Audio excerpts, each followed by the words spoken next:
Assalamualaikum warahmatullahi wabarakatuh. Perkenalkan, nama saya Fira Trifebrianti, NIM 811419229. Di sini saya akan menjelaskan mengenai kebijakan pemerintah guna pengimplementasian jaminan sosial di masa pandemi COVID-19. Di dalam jurnal atau artikel yang saya buat ini berisikan abstrak, pendahuluan, metode, dan hasil dan pembahasan. Kemudian yang pertama yaitu abstrak. Masa pandemi COVID ini berdampak bagi bidang ketenagakerjaan di Indonesia. Jaminan sosial bagi tenaga kerja sangat dibutuhkan guna melindungi tenaga kerja dari berbagai risiko. Tujuan penulisan ini untuk menganalisa kebijakan pemerintah dalam pengimplementasian jaminan sosial yang berkeadilan bagi tenaga kerja di masa pandemi COVID-19.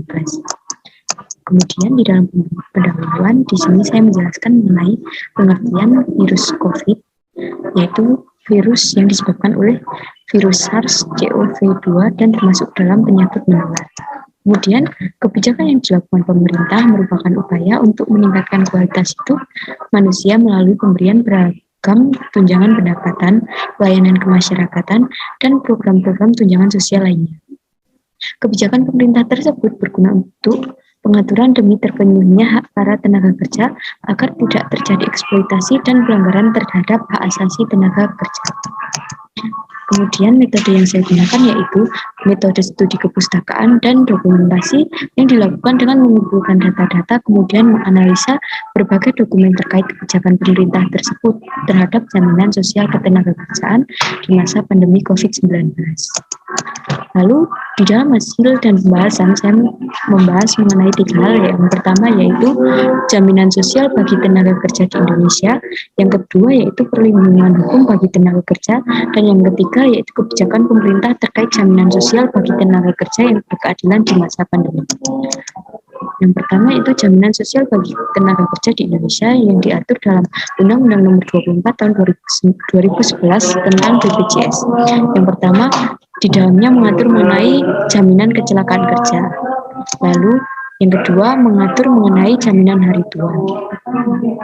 Lalu selanjutnya mengatur mengenai jaminan pensiun, dan yang terakhir mengenai jaminan kematian atau JKN. Kemudian dalam topik pembahasan kedua yaitu mengenai perlindungan hukum bagi tenaga kerja yang diatur dalam Undang-Undang Nomor 13 Tahun 2003 tentang ketenagakerjaan. Dengan membuat peraturan perundang-undangan merupakan bentuk upaya pemerintah dalam memberikan perlindungan hukum yang mengikat bagi tenaga kerja dan pemberi kerja dalam melakukan hubungan industrial. Tujuan dari adanya perlindungan hukum bagi tenaga kerja tidak hanya seputar berlangsungnya hubungan kerja saja, melainkan juga perlindungan hukum pada saat berakhirnya hubungan kerja. Kemudian, adapun hak yang didapatkan tenaga kerja yang diatur dalam Undang-Undang Nomor 13 Tahun 2003 yaitu yang pertama, setiap tenaga kerja memiliki kesempatan yang sama tanpa diskriminasi oleh pekerjaan.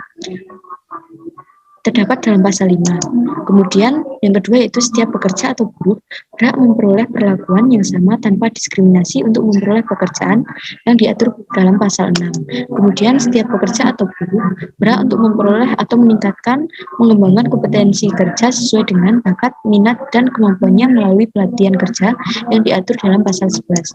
Kemudian yang keempat yaitu setiap pekerja atau buruh memiliki kesempatan yang sama untuk mengikuti pelatihan kerja sesuai bidang dan tugasnya, pasal 12 ayat 3.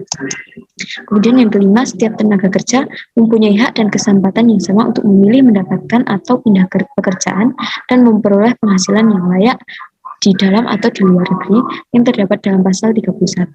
Yang keenam, setiap pekerja atau buruh berhak memperoleh perlindungan atau keselamatan dan kesusilaan dan perlakuan yang sesuai dengan harkat dan martabat dalam pasal 86 ayat 1. Kemudian yang ketujuh yaitu setiap pekerja atau buruh berhak memperoleh penghasilan yang memenuhi penghidupan yang layak bagi kemanusiaan. Pasal 88 ayat 1. Yang kedelapan yaitu setiap pekerja atau buruh dan keluarganya berhak untuk memperoleh jaminan sosial tenaga kerja.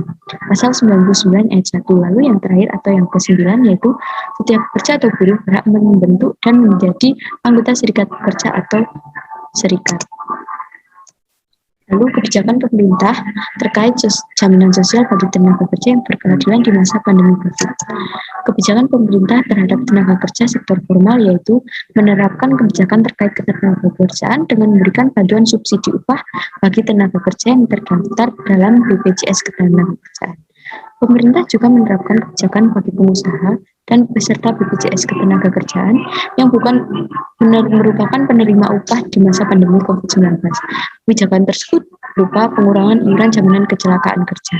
Kemudian, kebijakan yang kedua yaitu bantuan sosial bagi tenaga kerja yang diberikan oleh pemerintah di mana sesuai dengan pernyataan Menteri BUMN yang menyatakan bahwa sekitar 13,8 juta pekerjaan PNS dan BUMN yang terdaftar di BPJS Ketenagakerjaan dengan gaji di bawah 5 juta per bulan akan mendapatkan bantuan sosial sebesar 600.000 selama sebulan.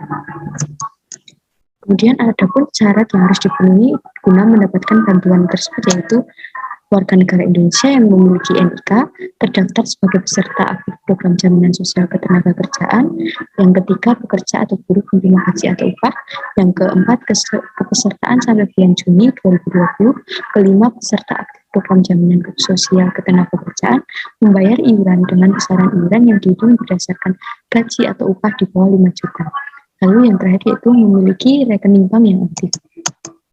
Kebijakan pemerintah di sektor informal pada masa pandemi ini belum ada, padahal kondisi pekerja informal yang sangat berbeda dengan kondisi pekerja sektor formal, di mana jika pada sektor formal setelah rendahnya gaji yang diterima tenaga kerja, tetapi tetap memiliki jaminan sosial ketenagakerjaan. Kondisi pandemi COVID ini seharusnya pemerintah lebih memberikan perhatian terhadap pekerja sektor informal. Kemudian, berbagai kebijakan yang dilaksanakan pemerintah belum mencerminkan asas keadilan bagi tenaga kerja di masa pandemi. Hal ini dikarenakan bantuan sosial hanya diberikan bagi pekerja formal saja, sedangkan pekerja informal tidak mendapatkan bantuan sosial dari pemerintah. Pemerintah sebagai penyelenggara negara dalam membuat suatu kebijakan seharusnya berdasarkan atas keadilan dan tidak memihak pada masyarakat yang lemah.